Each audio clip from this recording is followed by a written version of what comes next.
My stepmother claimed she was our dad's legal guardian and said, "Only I can decide." So I discovered she'd faked his mental decline to control the estate. I never really thought my family was normal. But lately, things have been stranger than usual. I'm Lizzie Townsend, 47, single, a librarian in Minneapolis. I've always liked my life pretty steady and quiet. I had mom, dad, and my younger brother Kevin, a goofy guy who somehow landed a high-paying job in Chicago. My folks were the it couple of our quiet neighborhood, dad, the tough, blue-collar type, and mom, a soft-spoken homemaker. We lost her 3 years ago, and, well, dad took it hard. Then came Donna. Dad met her at some community event, the kind I'd normally hear about on local TV, like a fundraiser for the rec center. Dad said she was refreshing, a breath of fresh air, and soon enough, she was around all the time. Kevin and I weren't sure what to make of her at first. She was polite, smiled a lot, and always seemed too calm. After 2 years, Dad married her, which felt fast, but he seemed happy. That was then. A few weeks ago, Kevin called me from Chicago, frantic. He'd gone up to visit Dad for the weekend, and from the sound of it, it was like he'd visited a stranger. "Lizzie, he's just not Dad anymore." Kevin's voice was a mixture of anger and sadness. I barely recognized him. I mean, he looked like himself, but he was quiet and seemed, I dunno, almost scared. I sat there, stunned. Scared? What do you mean? Dad's always been Mr. Brave through it all. Yeah, well, not anymore, Kevin replied, voice dropping lower. He barely spoke to me. Kept calling me sir, like he didn't even know who I was. And Donna was acting all weird. Kept steering me away from him whenever I tried to talk to him alone. My stomach tightened. Did you ask her what was going on? Kevin let out a frustrated sigh. She said something about how he's been having memory issues and that it's typical for his age. But come on, Lizzie, Dad's only 72. He's been a bit forgetful, sure, but this wasn't just forgetting where he left his keys. It's like he didn't know who I was. And when I pressed Donna about it, she got defensive. Said I was overreacting. I knew Kevin well enough to know he wouldn't blow things out of proportion like this. If he was concerned, there had to be something wrong. So, I told him I'd go up that weekend and see for myself. I showed up unannounced. Donna answered the door with her usual stiff smile, as if she'd been expecting me. "Oh, Lizzie. What a surprise." Her voice was light and breezy, but there was something off about her eyes, too watchful. "You should have let us know you were coming. Harold's not been himself lately. You might be shocked." "Good to see you, Donna. I just figured I'd pop in, see Dad for myself," I replied, forcing a casual tone. Kevin mentioned some things. She raised an eyebrow, a flicker of irritation crossing her face before she masked it with another forced smile. "Ah, Kevin, yes." He seemed worried. "But really, there's no need for all that." She led me into the house. Dad was sitting in his old armchair, his favorite plaid blanket draped over his lap. The TV was on, tuned to some black and white movie, but he didn't seem to be watching. He just sat there, staring blankly. "Hey, Dad," I said, walking up to him. I felt a pang in my chest. He looked so much older than the last time I'd seen him. Thinner, too. He blinked, looking up at me with dull eyes. There was a glimmer of recognition, but it faded quickly. "Oh. You're here. Emma? It's Lizzie, Dad. Your daughter, Lizzie." He nodded, a vague smile flickering across his face. Right. Lizzie." Donna stepped in. "Harold's had a rough time lately, bless his heart. He doesn't always remember things, but he's still himself, just a little different." I shot her a look. "Dad's never had memory issues like this before, Donna. What's going on?" She sighed, like this was all terribly inconvenient for her. "Well, it started a few months ago. He'd forget things here and there, and then it got worse. The doctor said it's early stage dementia." "Early stage?" I echoed, feeling a pang of skepticism. "What doctor?" I don't remember Dad mentioning anything about a diagnosis. She waved a hand dismissively. "It was a specialist I found, Dr. Fields. A private practice, out of town. But he's one of the best. He said Harold's condition could progress quickly, so we've had to make adjustments." My heart sank. Adjustments? Dad's house looked sterile, almost hospital-like. His favorite pictures of Mom were gone, replaced with generic paintings. I could barely recognize it as the warm, cluttered place I'd grown up in. I spent the day there, trying to get Dad alone, but Donna was like a hawk, hovering over us. Every time I asked Dad something about his health, his finances, or even the house, she'd swoop in with some vague answer, insisting she was handling it. By the time I left, I felt sick to my stomach. That night, I called Kevin and told him everything. We agreed, something was seriously wrong. So, we dug. And that's when we found out about the guardianship. Apparently, a month ago, Donna had filed to be Dad's legal guardian. The court document stated that Dad was mentally incapacitated, and she'd cited the dementia diagnosis as proof. I was furious. Kevin and I had never been informed, never consulted. Donna had kept it all under wraps, like it was her little secret. I needed answers. The next day, I marched over to Dad's lawyer, Mr. Danvers. He'd been a family friend for years, and if anyone knew what was going on, it would be him. When I walked into his office, he looked surprised, and a little uncomfortable. Lizzie. I wasn't expecting you. Mr. Danvers, what the hell is going on? Why is Donna listed as Dad's legal guardian? He sighed, looking down at his desk, avoiding my gaze. It's complicated, Lizzie. Legally, she's within her rights. Your father signed the paperwork himself. I felt like the ground was slipping out from under me. My father signed away his rights? Why would he do that? Danvers hesitated. Donna brought in some documents, a diagnosis from Dr. Fields. According to the evaluation, your father's mental health had significantly declined. I advised him to reconsider, but what? I demanded, my voice shaking. He seemed confused, unsure. And Donna was insistent.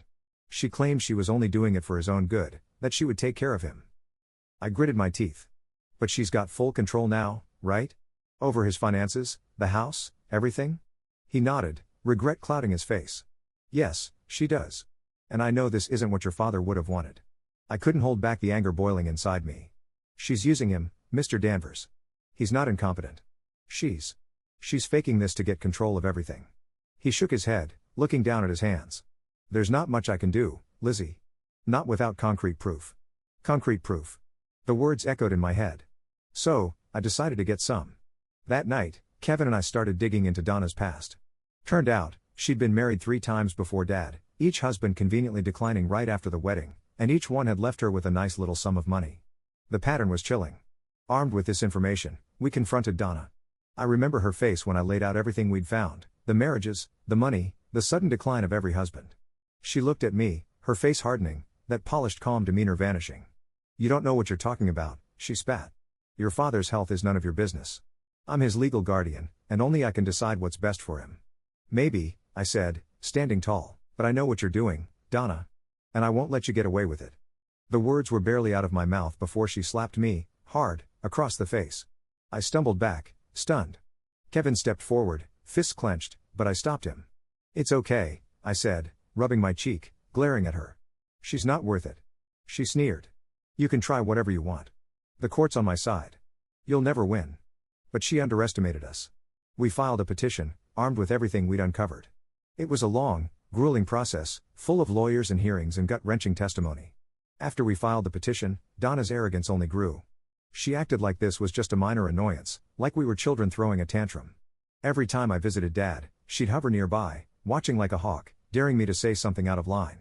And every time I looked at Dad, I could see he was slipping away more and more, mentally, emotionally. He'd become a shell of himself. And it was all Donna's doing.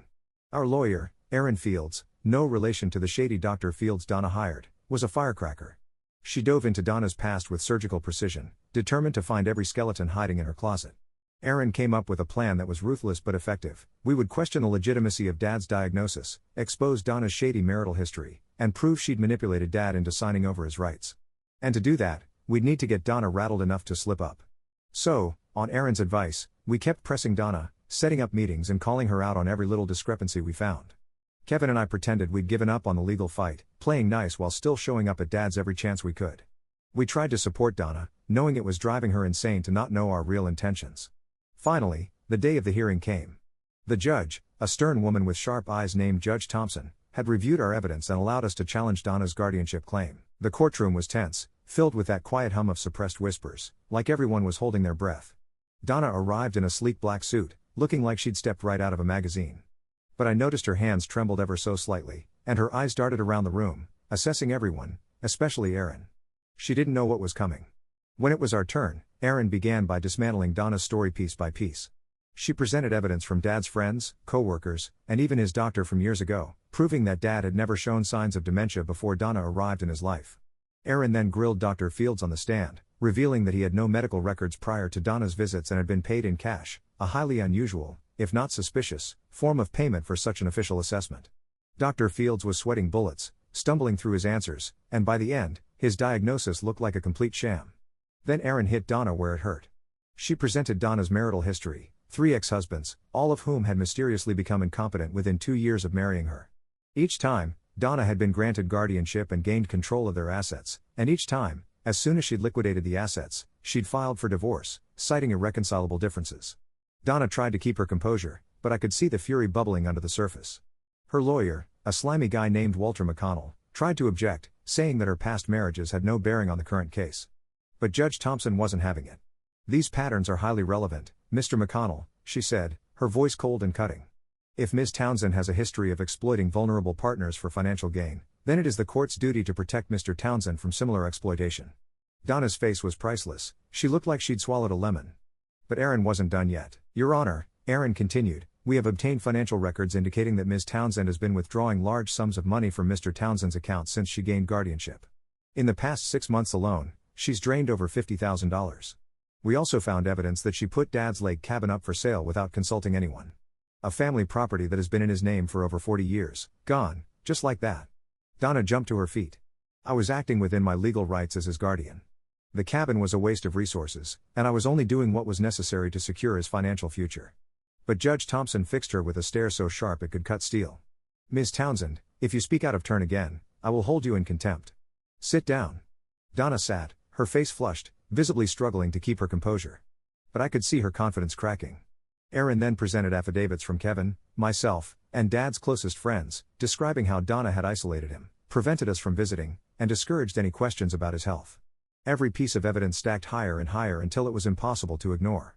Finally, Erin rested her case, and it was Donna's turn. She tried to make a sob story out of it, going on about how she'd sacrificed everything to take care of Dad, how we were just bitter because she'd stepped in after Mom's death, and how we were trying to tear apart her marriage out of jealousy. But the judge wasn't buying it. When Donna sat down, she looked desperate, throwing glares at me and Kevin like we'd betrayed her, as if she had been the victim all along. Judge Thompson took a long pause before delivering her ruling, her face unreadable. "After reviewing the evidence presented, it is clear to this court that Ms. Townsend has acted in bad faith and has exploited Mr. Townsend's vulnerability for her own financial gain. The guardianship granted to Ms. Townsend is hereby revoked, effective immediately, and I am appointing an independent financial guardian to manage Mr. Townsend's affairs until such time as he is found capable of resuming control." Donna went pale, and her mouth dropped open, but the judge wasn't done. Furthermore, Judge Thompson continued, "Due to the evidence of financial exploitation and coercion, I am recommending this case to the district attorney for further investigation into potential charges of elder abuse and financial fraud. Ms. Townsend, your actions have been appalling and a blatant violation of trust." Donna tried to protest, but her lawyer quickly whispered something in her ear, and she fell silent, her face twisted with rage and fear. Kevin and I exchanged a look, relief flooding over us. For the first time in months, I felt like I could breathe again. We'd done it. We'd saved Dad from her. Outside the courtroom, Donna stormed past us, glaring with a hatred so intense it was almost laughable. "You think you've won?" she hissed, her voice low and venomous. "You have no idea what you're up against. This isn't over." I just looked at her, my face calm. "No, Donna. It is over. And you'll be lucky if you don't end up in prison for what you've done." She stalked off, her heels clicking against the marble floors, and that was the last we saw of her. With Donna out of the picture, Kevin and I spent the next few months focusing on Dad's recovery. It took time, but he gradually regained his strength and his sense of self.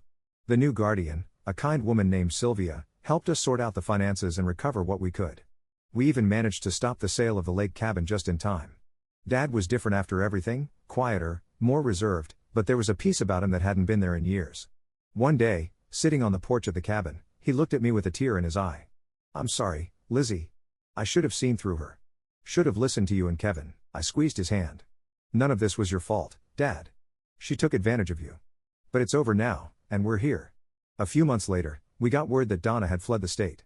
Apparently, she'd tried to escape prosecution, but eventually, she was caught and faced trial for elder abuse and fraud. She was sentenced to prison, and though the damage she'd caused would take time to heal, knowing she was behind bars brought us all a sense of closure. Life slowly returned to normal. Kevin came up to visit more often, and we spent weekends with Dad at the cabin, fishing and reminiscing, grateful for each other in a way we hadn't been before. The whole ordeal had brought us closer together, strengthened by the knowledge that family is worth fighting for, no matter the cost. And as for me, I'd never felt stronger, knowing I'd stood up to the monster that tried to steal our family. It was a long, painful fight, but in the end, we won. And the best part? Donna would never darken our lives again.